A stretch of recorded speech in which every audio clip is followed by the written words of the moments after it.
Assalamu alaikum, fam. Hope you're doing fantastic. Just to reiterate, reason why I'm starting this series on this channel is because Vimeo wiped out my data on the channel because I missed a payment because I was waiting on my new card. I did not know they do that, so all the videos I had made are gone.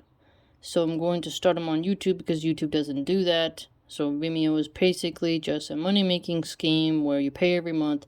If you miss a payment, they just wipe out all your data and you have to start from zero again. So instead of picking up where I left off over there, I'm just going to restart over here.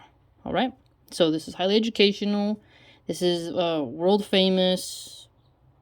One of the most intelligent people to have existed on the planet for the discipline of theology and philosophy.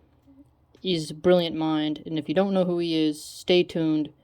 If you are trying to become a scholar or you just love learning, this is the guy for you. So every serious academic also knows who this man is, by the way. Okay, so we're on the third article, and it's titled, Whether Sacred Doctrine is One Science. So, we proceed thus to the third article. Alright, so objection 1 is what somebody poses to him, alright, and then he replies. So I'll show you how you go about reading his type of way he lays out his books. If you ever write a book that you want to do rebuttals, instead of creating edited jump cuts and, clickbait stuff, you can write in a professional, more organized, systematic, respectable way like Aquinas to address objections and stuff like that. So take a note on how he does it. Objection 1. It seems that sacred doctrine is not one science, for according to the philosopher, that science is one which treats only one class of subjects. But the creator and the creature, both of whom are treated of in sacred doctrine, cannot be grouped together under one class of subjects. Therefore, sacred doctrine is not one science. Okay, so this person is contending that because there's the subjects of the creator and the created, therefore it cannot be one science because those are two separate factors, right? So we will see what he replies with, and his reply to objection 1. Sacred doctrine does not treat of God and creatures equally, but of God primarily. You see how he worded that? So the poser to the question was like, they're separate, therefore they cannot be one. And here Aquinas is like, well, they're not equal, so, God is the primary focus here.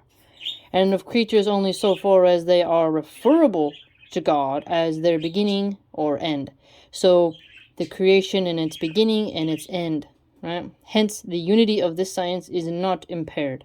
So he contends it is actually unified, a unified study of the sacred doctrines towards God, right? Because God is the first, the beginning, and the end, right?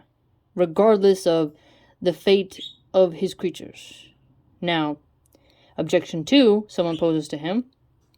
Further, in sacred doctrine, we treat of angels, corporal creatures, and human morality, but these things belong to separate philosophical sciences. Therefore, sacred doctrine cannot be one science. So let's look at that. So corporal creatures, right?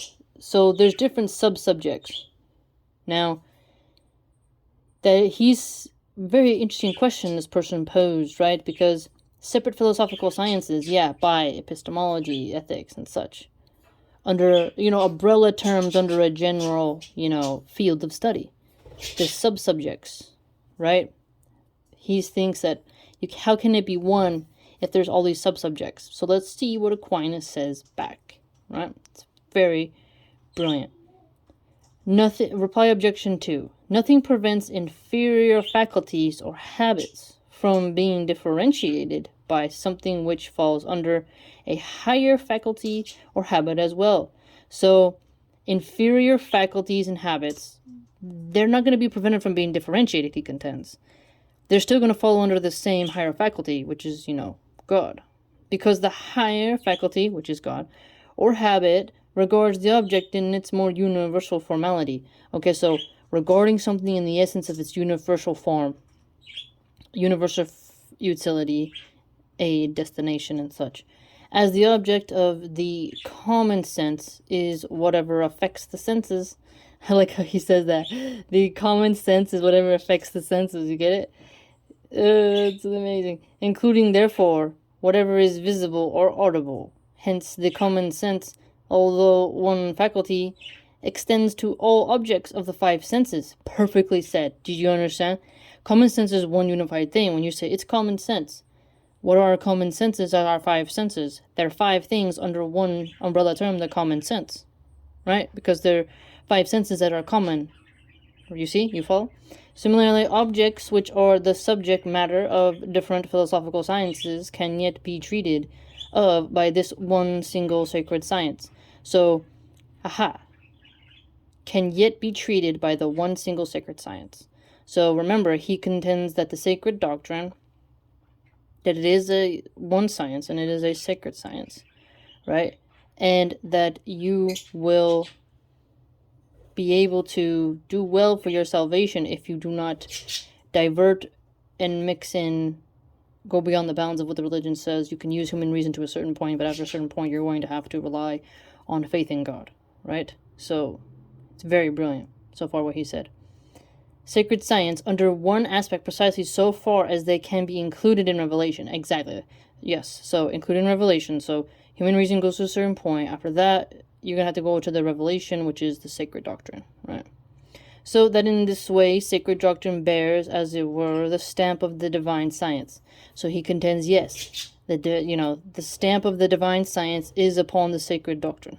And it is a one science, which is one and simple, yet extends to everything. So it is one, but it can extend. You see, you follow? Brilliantly said. Brilliantly said. He is truly wise. Very truly wise.